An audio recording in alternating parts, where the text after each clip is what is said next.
On November 9, 1989, the wall that divided the city of Berlin finally came down. The wall separated family and friends, but on that day, they were finally able to all come together. This was a powerful moment of unity for a country that had been divvied up and passed out like slices of cake after the culmination of World War II.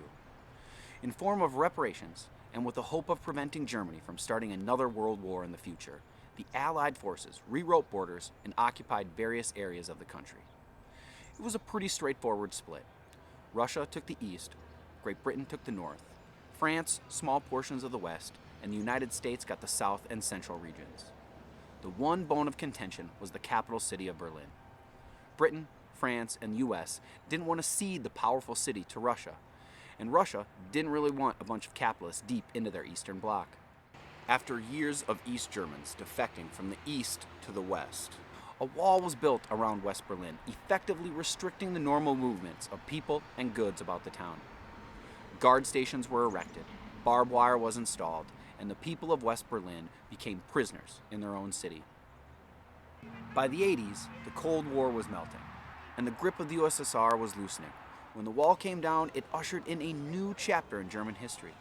A nation-state consisting of dozens of smaller kingdoms that battled for centuries was now coming together, not to wage war against external forces, but to welcome a new age of European cooperation. I lived in Germany as a child from 1994 to 1997. 5 years after the wall fell, there was still remnants of that separation. Eastern Germany had much more Soviet influence in their post-war architecture, jobs weren't as plentiful, and education had been lacking. Western Germans also tended to look down on their Eastern counterparts. While traveling in Berlin, we visited Checkpoint Charlie, where Russian soldiers had just recently left their posts. We saw remnants of the wall and the still too recent aftermath of what happens when people and governments work against unity, when they sow the seeds of the dangers of differences and not the benefits. There is one sign the Soviets can make that would be unmistakable, that would advance dramatically the cause of freedom and peace. Mr. Gorbachev, open this gate.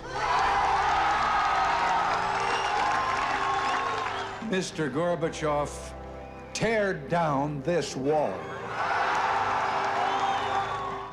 When then President Ronald Reagan urged the USSR to tear down the Berlin Wall, he wasn't just talking about a physical wall, but the many mental and social walls that were created as a result.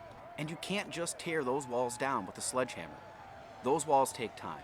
They take conversation, and they take understanding.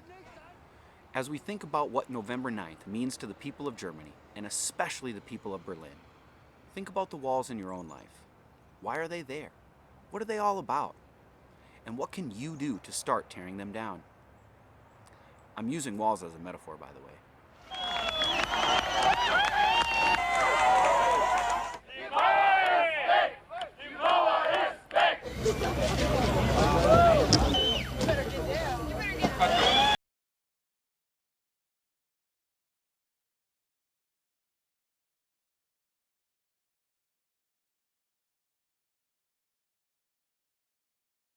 So geht sie zu Bruch und nichts anderes.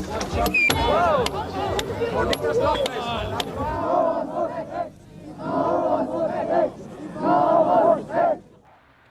Thanks for listening, and if you enjoy content like this, please remember to like and subscribe. Cheers.